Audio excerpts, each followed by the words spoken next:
NKU MUS260 presents Bunnicula and Friends, Scared Silly by James Howe.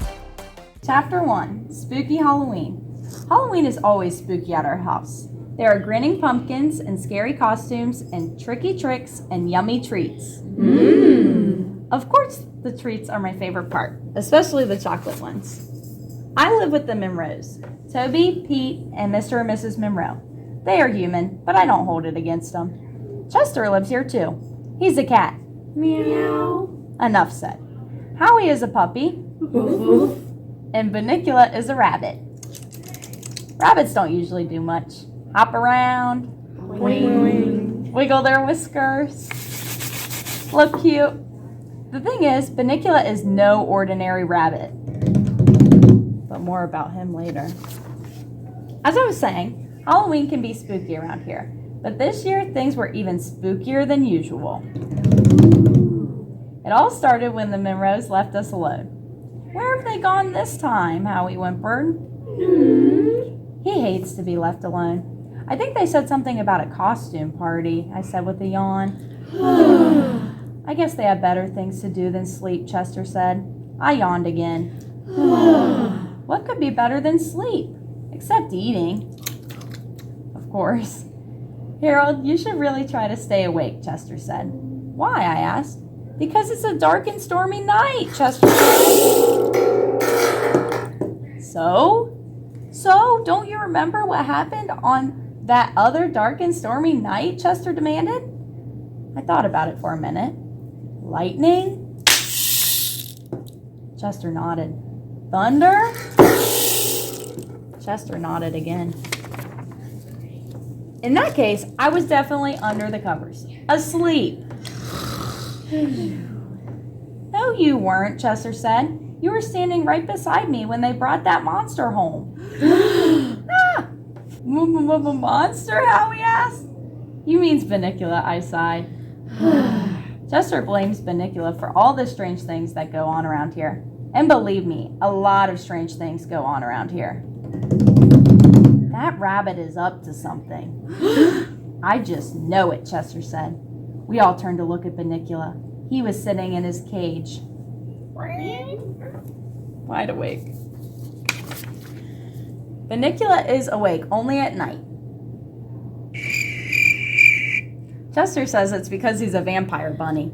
Bleh, bleh, bleh. I don't argue with Chester. It's bad for my health. I have a plan, Chester said. No plans, I cried. Chester's plans are really bad for my health. This plan is simple. Nothing to it, Chester said. All you have to do is sit here and keep an eye on Bunnicula. Why? I groaned. Because it's Halloween, Chester cried. Who knows what a vampire bunnies get up to on Halloween? Chapter 2, Trick or Treat. I have to admit, keeping an eye on Bunnicula sounded simple enough, so I settled down on the sofa. I watched Bunnicula. He watched me. In no time, I was fast asleep. When I woke up, it had gotten darker and noisier. Creak. The wind was howling. The walls were creaking. Creak. Something was rattling. That noise sounds like skeleton bones, Chester said. I think they're Howie's teeth, I said. What's going on out there? Howie asked. He was looking out the window. Who are they? Oh, nobody, Chester said. Just some goblins looking for puppies to have as a midnight snack. Howie yelped and dived behind the couch. You're scaring Howie, I said to Chester. Chester shrugged. What's Halloween without being scared silly? Come on out, Howie, I said. There really aren't any goblins. It's just kids out trick-or-treating. Trick or treat! They didn't look like kids to me, Howie said. That's the point, I told him. They're wearing costumes. Why? That's what kids do on Halloween, I explained. Chester was just trying to scare you, I continued. But there's really nothing to be scared about. At that very moment, the lights went out. Except maybe the dark, I said, and joined Howie behind the couch. Who turned out the lights? Howie whimpered. I don't know, Chester said, but I bet that rabbit has something to do with it. Howie and I peeked at Bunnicula. He was sitting up in his cage staring at us. I must admit, he looked kind of strange. His eyes gleamed red, his little fangs glistened. What kind of rabbits have fangs? Howie asked. The vampire kind, Chester hissed. We all kept staring at Bunnicula, and he stared right back. In no time, I was sleepy again. I let out a big yawn. So did Howie. Stop looking into my eyes, Chester cried. That must be part of his terrible plan. He's trying to make us fall asleep. Not a bad plan, I said. I was just about to slip into another cozy nap when all of a sudden there was a loud... What's that? Howie gulped. Somebody's knocking at the door, Chester whispered. Maybe it's a friend of Bunnicula's, Chester cried.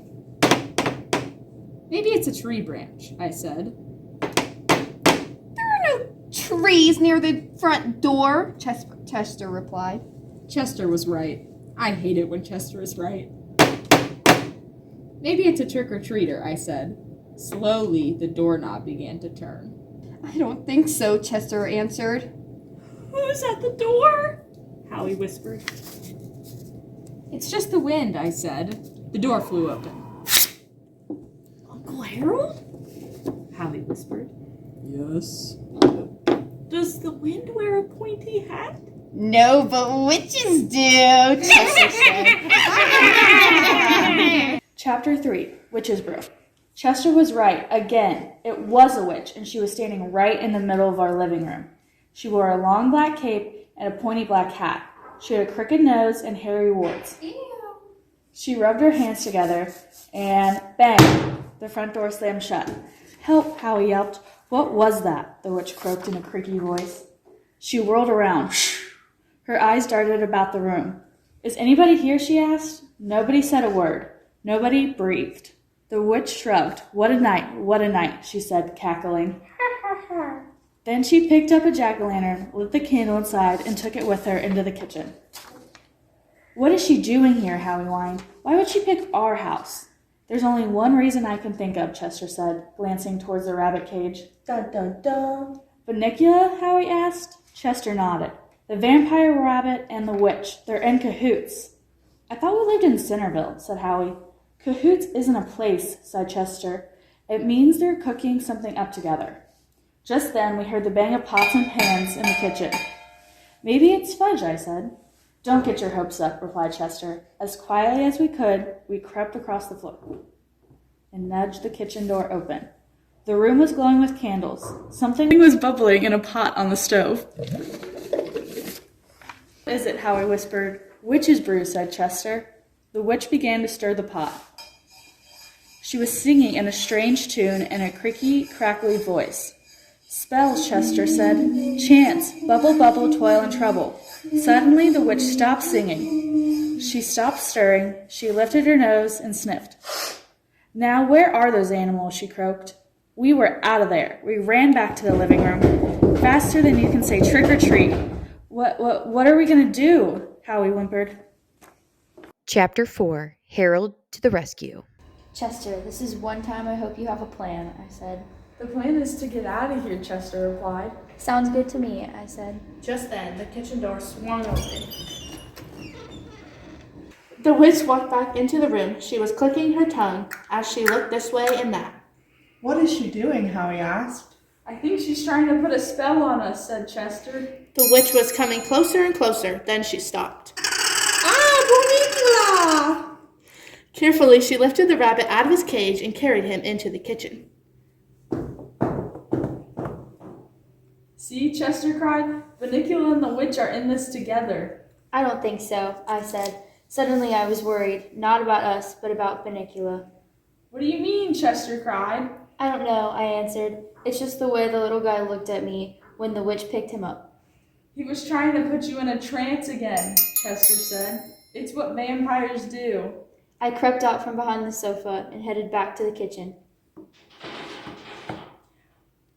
What are you doing? Chester cried. We've got to save Bunnicula, I said. We've got to save us, said Chester. I'm getting out of here as fast as I can. How?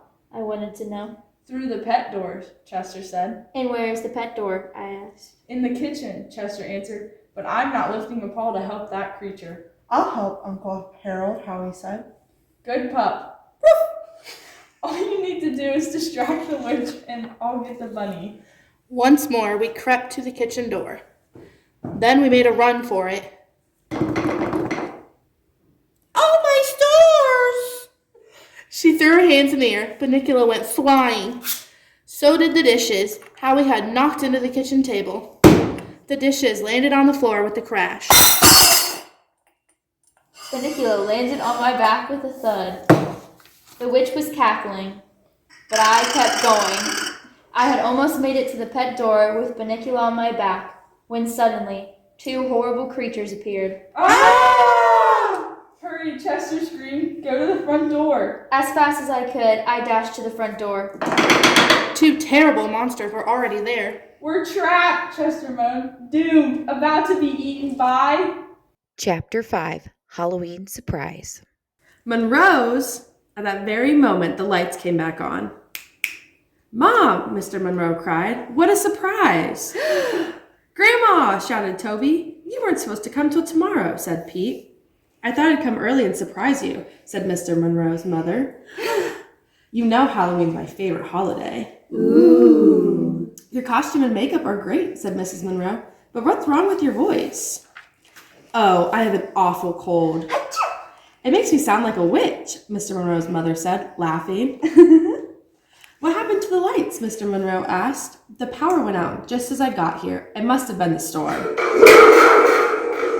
Did the storm break all these dishes? Mrs. Monroe asked, looking around at the mess. And why is Bunnicula riding Harold? Pete wanted to know. I guess the animals got spooked in the dark, said Grandma Monroe. Bunnicula kept me company while I made some hot apple cider. The next thing I knew, there was a stampede. Hot apple cider, my favorite, Toby cried. I turned to Chester. Witch's brew, huh? How do we know that's really Grandma Monroe? He asked. I mean, she might be a witch, described as Grandma Monroe, disguised as a witch. Now who's scared silly? I asked.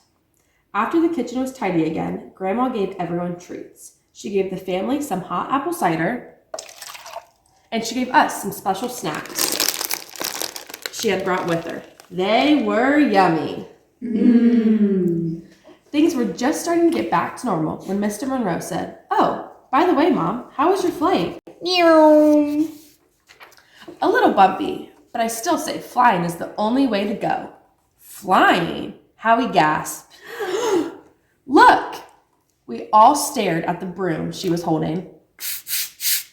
She was right. She is a witch, Chester cried. I don't know if Chester was right or not, but on this Halloween, I wasn't taking any chances. Move over, you two, I said. It's gonna be a long night.